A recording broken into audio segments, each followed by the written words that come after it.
Olá pessoal, nós vamos dar continuidade à leitura de História Antiga de Norberto Luiz Guarinello, na parte O Mediterrâneo, Processos de Integração. Para produzirmos um novo recorte da História Antiga, é preciso abandonar preconceitos e ideias muito arraigados. Podemos começar dizendo o que ela não é. Não é a história universal. Não é a história de uma civilização superior. Não é a história do Ocidente. Não é igualmente uma história de sucessivas nações, Oriente Próximo, Grécia, Roma, mas continua sendo uma parte importante da história mundial, sem a qual não podemos compreender como surgiu o mundo contemporâneo. E é importante para nós brasileiros, ela nos foi ensinada como a chave de nossa identidade. Precisamos conhecê-la bem para entendê-la de modo crítico. Ela faz parte de nossa memória social, da visão de nós mesmos como ocidentais. A pista fornecida pela atual insistência nos estudos mediterrâneos pode ser uma boa maneira de reposicionar a história antiga dentro da história mundial. O recorte no Mediterrâneo traz perdas. Os historiadores ainda não conseguiram integrar de modo satisfatório as antigas histórias da Mesopotâmia e do Egito na história do Mediterrâneo. É um foco mais restrito que substitui apenas as antigas histórias da Grécia, de Roma e do Império Romano e de sua sucessão no tempo. Neste livro, portanto, não trataremos de histórias que são importantes. A invenção da agricultura, as primeiras cidades e estados, a invenção da escrita, a idade do bronze e muito mais. Começaremos por volta do primeiro milênio antes de Cristo. Essa restrição, no entanto, traz também vantagens. Corresponde melhor às divisões reais entre os especialistas dentro da disciplina. Possibilita, além disso, colocar questões mais específicas a uma dada região do planeta, por meio de algumas perguntas que nos interessam hoje em dia. De que modo se deram os processos de integração humana na bacia do Mediterrâneo? Como pensar a integração humana na longa duração? Quais suas causas, seus ritmos, os problemas que criou ou desenvolveu? Essas questões começaram a agitar a historiografia ao longo do século XXI. Elas se relacionam, como é óbvio, com questões do presente, com os problemas que enfrentamos no processo atual de globalização. Este último, que era enquadrado há 20 anos como uma marcha inevitável para um futuro melhor, encontrou na última década obstáculos que não sabemos como resolver. A crise dos estados nacionais, a crise financeira, os conflitos étnicos e religiosos, a eliminação das culturas locais. O espaço do Mediterrâneo conheceu entre os séculos X a.C. e V d.C. um grande processo de integração. Embora diferente do atual, é um campo histórico bem documentado, ao qual podemos fazer perguntas interessantes, que correspondem a algumas de nossas indagações mais prementes. O Mediterrâneo, uma unidade possível? Para criar este novo recorte, contudo, é necessário ter clareza do que ele implica. O próprio Mediterrâneo não é uma unidade fácil de definir.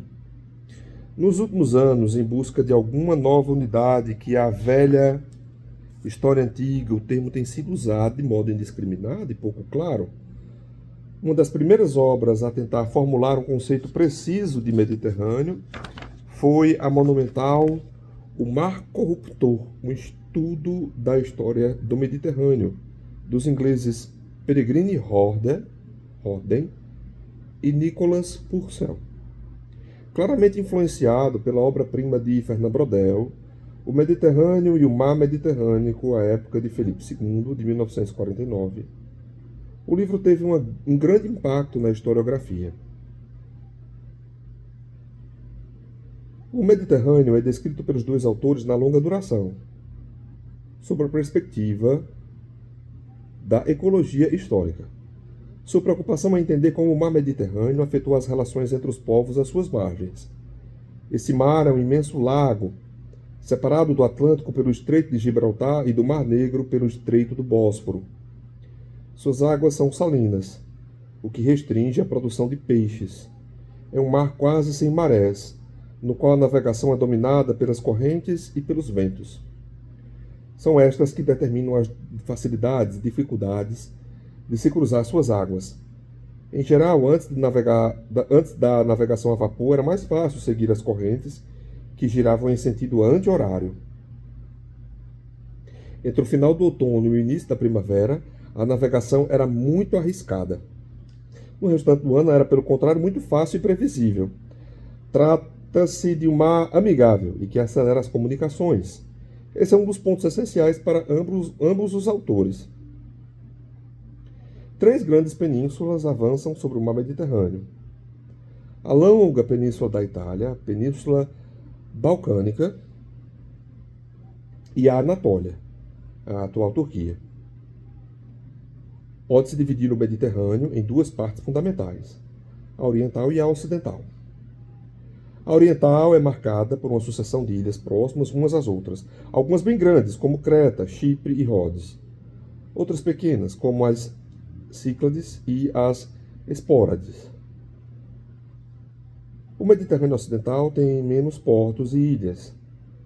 A Sicília, a Sardenha e a Córcega, que formam uma espécie de corredor norte-sul entre o norte da África e o sul da França.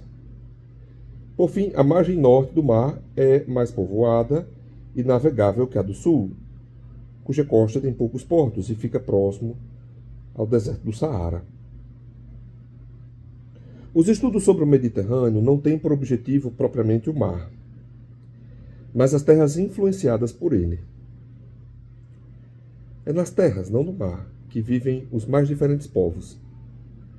O mar os separa e os distancia, o que aprofunda a originalidade de cada comunidade ou população, mas também os aproxima, pois as comunicações por mar são mais rápidas que as por terra. Mais importante que o próprio mar são as características das terras ao redor. Pequenas planícies circundadas por montanhas, como na Itália, na costa da Turquia, na Península Ibérica, e por desertos, como na Síria, no Líbano e no norte da África, com regimes de chuvas irregular, em geral deficitário, a ausência de grandes rios que favoreçam a irrigação das terras. É um mundo de pequenas regiões terrestres, isoladas umas das outras, mas unidas pelo mar.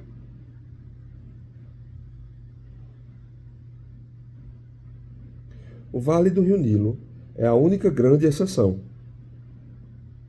Por isso mesmo forma um mundo à parte. Horden e Purcell ressaltam que a produção agrícola ao redor do Mediterrâneo depende diretamente das chuvas.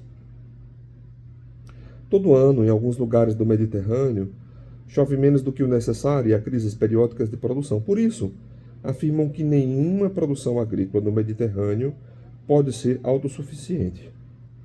Todos os lugares são micro-regiões, cujos habitantes têm que diminuir o risco de um ano ruim, diversificando a produção agrícola e mantendo-se permanentemente em contato com outras comunidades. Todas dependem uma das outras. A chave para sua sobrevivência é o que os autores chamam de conectividade do mar. Ela possibilita infinitas conexões, grandes e pequenas viagens, sempre à vista da terra. Seu grau mínimo é o comércio de cabotagem, os pequenos marinheiros que comerciam de porto em porto. Para ambos os autores, todas as comunidades do Mediterrâneo viviam numa rede de conexões. não existiam isoladamente, mas no interior de uma grande teia de relações. Grandes portos ou ilhas, que eram caminhos obrigatórios de passagem, podiam dar-se ao luxo de centrar-se numa única produção lucrativa: azeite em Atenas, vinho em Quios, lã em Tarento, etc. Sua posição como polo da rede lhes possibilitava obter os demais produtos essenciais. Outras diversificavam seus produtos à espera de navegadores interessados em adquiri-los e vendê-los em outros lugares. Todos os lugares dependiam de sua posição em redes de troca. Nesse espaço mediterrâneo de pequenas trocas, houve, para os autores, alguns momentos em que a força se impôs sobre as redes, controlando as estratégias habituais das pequenas comunidades. Para ambos é uma possibilidade aberta pela ecologia.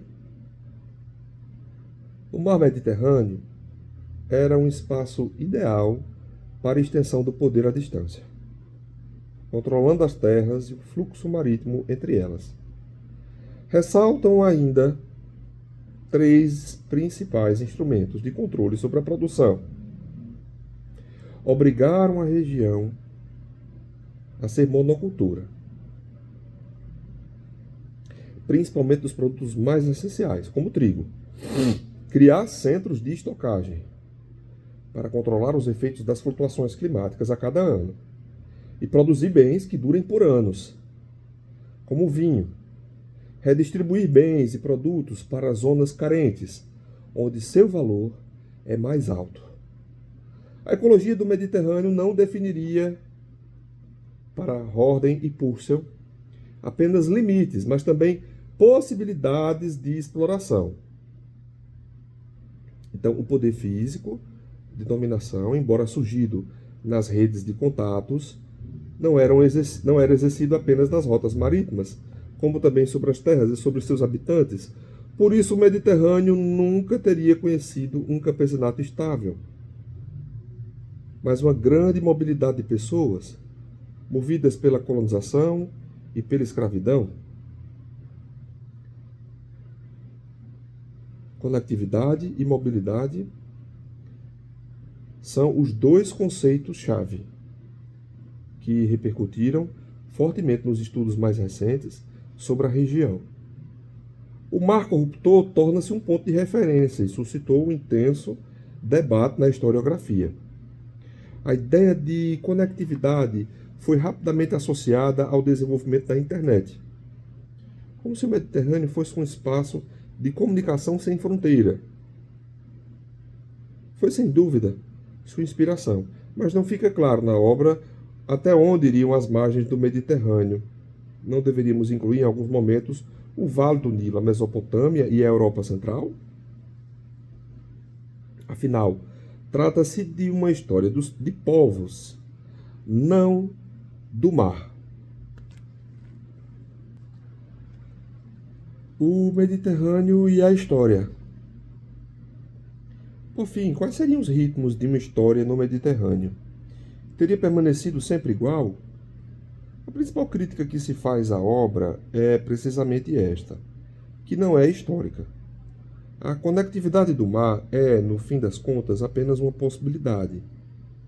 O problema para o historiador é definir quando esta se transformou em conexões reais e duradouras e como elas se acumularam no tempo. O livro não responde, assim, à questão central da historiografia contemporânea. Podemos pensar o Mediterrâneo como um meio ou um espaço de uma integração histórica concreta, progressiva. É preciso dizer que muitos historiadores não concordam com a ideia de que o Mediterrâneo antigo tenha se tornado mais integrado ao longo do tempo. Pensando nos termos da globalização contemporânea, consideram que a verdadeira integração se dá apenas por meio da economia. Como defendem que a economia antiga permaneceu circunscrita e local, não vêem grandes mudanças na vida das pessoas antes do capitalismo.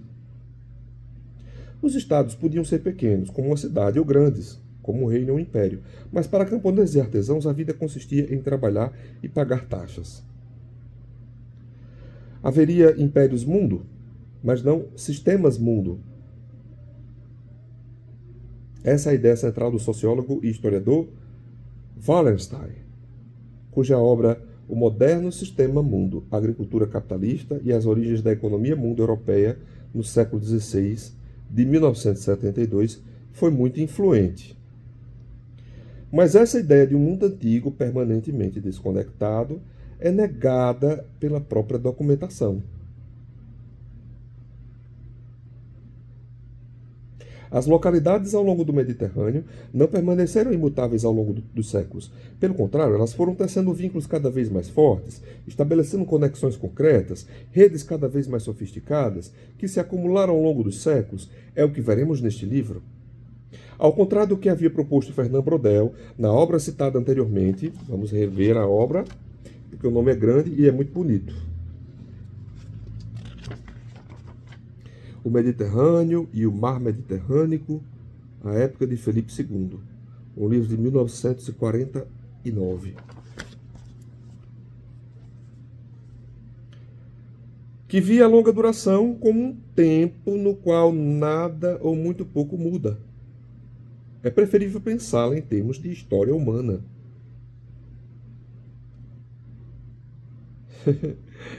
Eu estou rindo porque assim, a história já é uma coisa muito longa, principalmente para o historiador profissional, o historiador de gabinete, o historiador que precisa pensar, que precisa ler, que precisa estudar, que precisa estar antenado. Com mais de 15 anos de leitura, o tempo vai pesando, e quando a gente pensa numa longa duração, como o livro de Fernand Braudel, até fica um pouco triste. Dizer que muito pouca coisa muda, né? É triste no sentido de que as leituras elas devem ser constantes. As leituras elas devem ser constantes, elas devem ser diárias, né? Eu estudo todos os dias e ainda é pouco, né? Eu ainda preciso estudar muito mais. Eu farei 40 anos, 17 de janeiro do ano que vem, 2025, e eu preciso estudar todos os dias. Eu já tenho doutorado, já sou efetivo, municipal e estadual, preciso estudar todos os dias, preciso ocupar espaços. Então, assim, o historiador, ele precisa estar atento. Certo? É preferível pensar lá em termos de história, mas não somente como de história humana, mas não somente como ecologia humana, como proposto em O Mar Corruptor. É preciso introduzir a história concreta dos homens, as transformações ao longo do tempo, dentro de uma mesma região geográfica. É mais proveitoso pensar a longa duração como um amplo foco de visão para observarmos mudanças produzidas pela ação humana e pelo acúmulo de experiência histórica, do que tratá-la como um pano de fundo imutável. Um conceito interessante para pensarmos esse processo é o de mediterranização, desenvolvido pelo arqueólogo britânico Ian Morris. O longo percurso histórico que conectou e integrou as sociedades ao redor do mar e que, em muitos momentos, sofreu a influência decisiva de povos localizados a maior ou menor distância dele, como mesopotâmicos, hititas, persas, hebreus, citas das planícies do Mar Negro, egípcio no Vale Profundo do Nilo ou celtas da Europa Central. Então, aqui sim, nós temos uma visão importantíssima, a visão de Ian Morris, que irei grifar. Então, a perspectiva de Ian Morris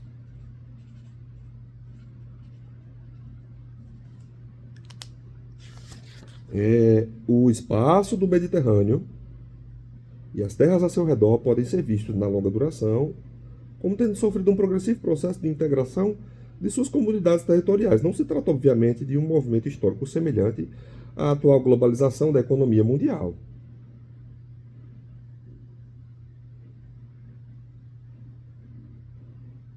Mas nos parece evidente que, por exemplo, no Império Romano de 1 a 5 d.C., havia uma articulação muito maior entre essas comunidades, bem como centenas de outras, distantes do mar, do que no chamado período homérico de 8 a 7 a.C. A questão principal é procurar entender como se deu essa progressiva integração, quais seus mecanismos, quais suas causas, quais seus períodos de intensificação e de abatimento. Não é possível entendê-lo a não ser como um processo cumulativo, no qual cada geração se reproduz sobre a base do trabalho acumulado de gerações anteriores. Por isso, o processo de integração é multicausal. Depende tanto de determinantes estruturais quanto de circunstâncias históricas específicas.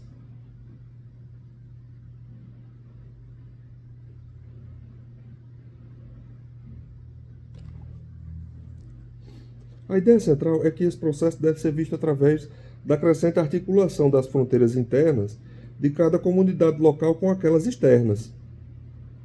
Por fronteiras, entendemos aqui as linhas mais ou menos definidas que separam as pessoas, sobretudo aquelas relacionadas ao controle da terra e, em geral, dos meios de produção, dos homens e dos bens produzidos. Certos fatores serão sempre centrais: a forma de apropriação da terra, as formas de exploração do trabalho, as tecnologias disponíveis, as relações entre agricultura, pastoreio intensivo e extensivo. Este último, em geral, reserva de recursos dos mais ricos e comércio. O processo de integração não apenas encurta distâncias, ele muda a ordem e o sentido da vida em regiões cada vez mais amplas. A articulação entre as comunidades produz na longa duração. É muito difícil essa coisa de longa duração para, sabe? A gente pode pensar a longa duração nisso, mas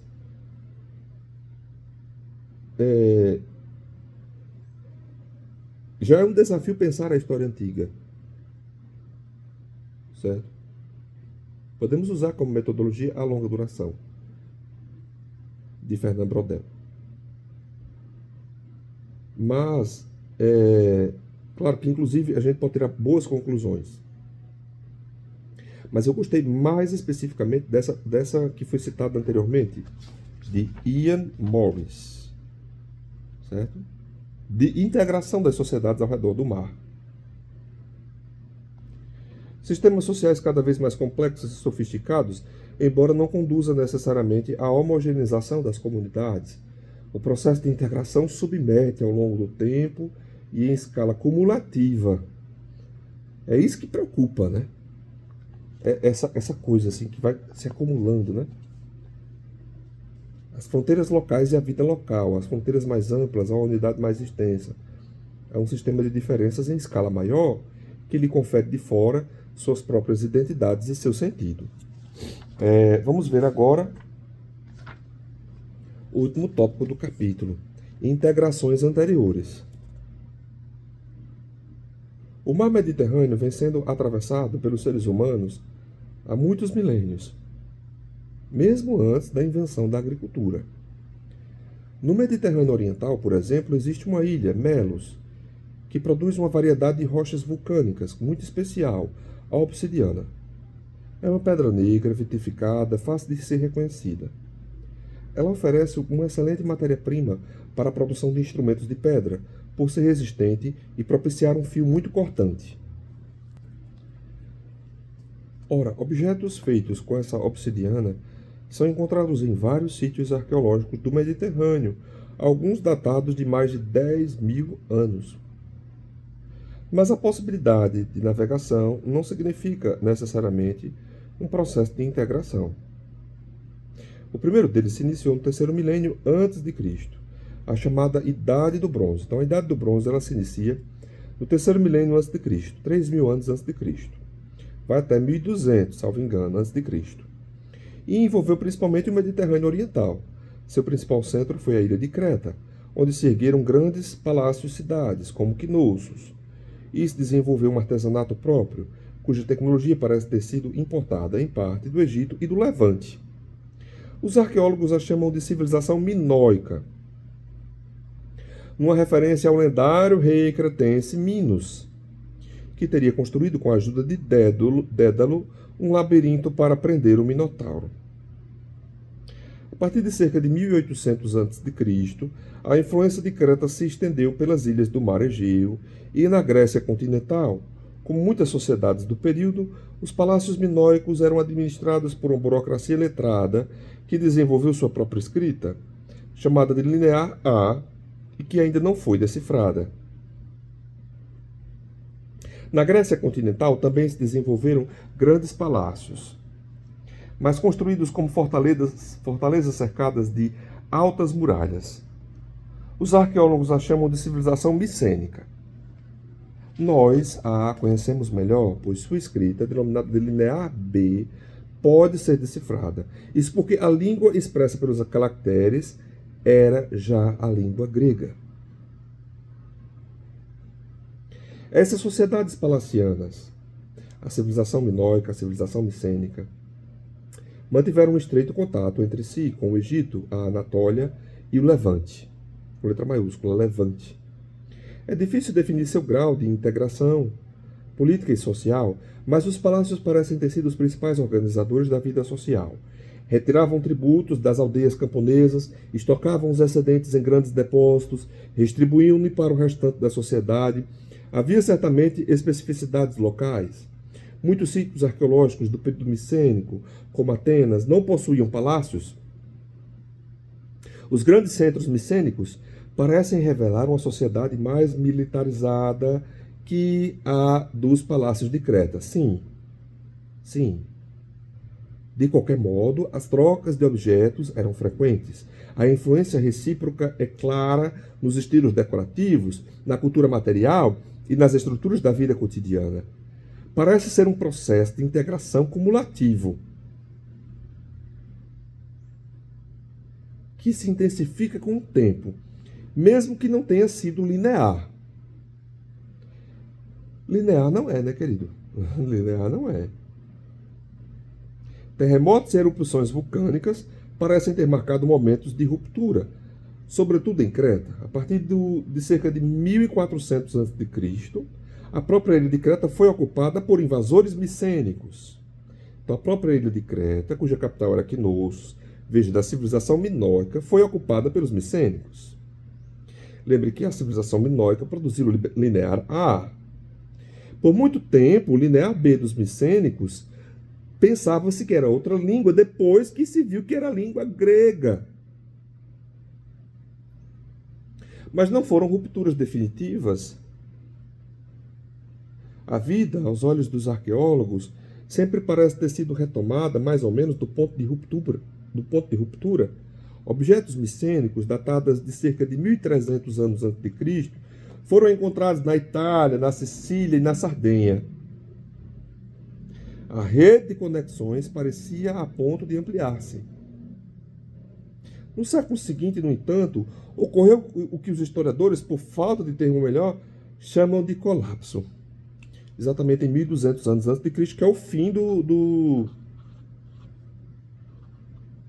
da Idade do Bronze.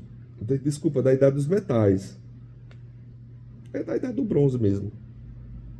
Os palácios foram destruídos, os sítios arqueológicos se tornaram raros e pouco povoados, os objetos se tornaram escassos, a tecnologia regrediu. No Planalto da Anatólia, o grande Império Hitita ruiu. Nas margens do Nilo, os faraós enfrentaram uma invasão de povos no delta do Nilo, que denominaram de povos do mar. A unidade política sobre o Nilo foi abalada por gerações. No Levante, os filisteus ocuparam a atual Palestina. Algumas das mais antigas cidades fenícias foram também destruídas. Por fim, os grandes reinos da Mesopotâmia, Mitanni, Assíria, Babilônia, sofreram grandes abalos. Isso por volta aí de 1200. Se chama a Idade do Ferro. Né? A Idade do Ferro. É importante demais, ou seja, de 3000 a.C. até 1200 a.C., nós vamos ter o que nós chamamos aí de Idade do Ferro, né?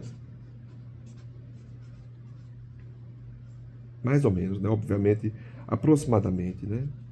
Quais as causas desse colapso? Nenhum historiador sabe ao certo. Há várias hipóteses: grandes migrações populacionais, alterações climáticas, eventos extremos, revoltas na periferia, falta de matérias-primas essenciais como o estanho, sem o qual não se produzia bronze. Não há consensos. Nem procuraremos respostas aqui. Provavelmente não há uma única causa. O colapso das civilizações do bronze é a Idade do Bronze. Eu chamo de Idade do Bronze. Eu sempre chamei de Idade do Bronze.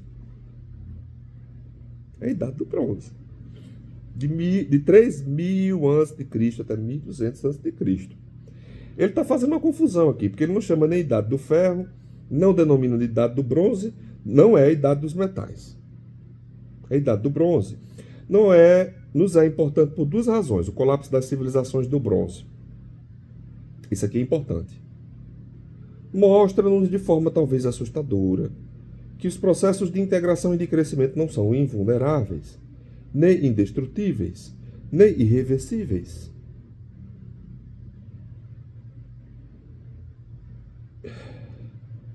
E nos oferece um ponto quase zero, um marco cronológico, para pensarmos o novo processo de integração que o sucedeu. A partir dessa, que é chamada de Idade das Trevas. Ele não define. Entretanto, nos capítulos seguintes, na história da Idade do Ferro.